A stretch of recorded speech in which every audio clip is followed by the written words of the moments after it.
Hello everybody, and welcome to episode 4 of Equipment Talk with Eric Locke. Today I'd like to discuss with you the all-new Ping Glide 3.0 wedge. The engineers at Ping have redesigned this wedge from grip all the way to grind to give you one of the most forgiving and versatile wedges on the market today. The first thing I'd like to cover with you is the newer, larger tuning port located here at the back of the wedge. What this does for you is it gives you a much softer yet solid feeling wedge all across the face. So whether you hit it in the center of the club face, on the toe or on the heel, you're going to get that responsive, soft feel all across the face with this wedge. Next up, we have the player style look on this wedge. All right, so this wedge is one of the only high performing wedges on the market today that has a cavity back. Most wedges come in a blade style, very minimalistic, very unforgiving, depending on where you hit it across the club face. So what Ping has done here is they've taken the forgiveness of a cavity back wedge and paired it with the look and feel and play of a player style wedge. So you basically get the best of both worlds when it comes to the look, feel, and performance of this wedge.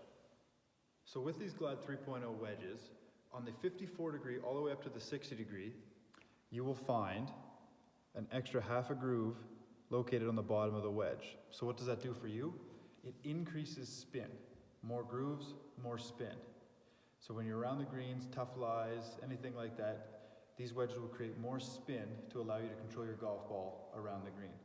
Also, what the engineers of Ping have done is they've made their custom dial of grip a little bit lighter along with the shaft.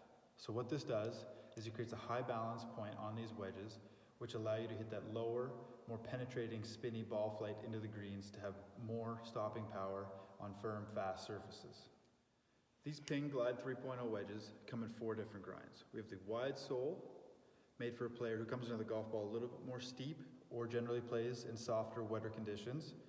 We have the standard sole, which is for a player who comes in with a neutral angle of attack and plays in varying conditions, either soft, firm, or neutral conditions. We have the thin sole wedge, which is for a player who tends to not take as much of a divot, come into the golf ball a little bit more shallow, and plays in firmer, faster conditions. And then the last grind that we have is the I sole. It is an exact replica of the original I2 wedge that Carson designed. So this wedge here is much more versatile in and around the greens, and it is absolutely magical out of the bunkers. And as you can tell, it does have the original I2 look, unlike some of the other wedges in the Glide series. So that wraps up the Glide 3.0 wedge. These wedges are an incredible piece of equipment, and I am positive with the proper fitting, these wedges can help improve your golf game around the greens. That's it for me today, everybody. Thank you for watching, and stay safe and healthy, everybody.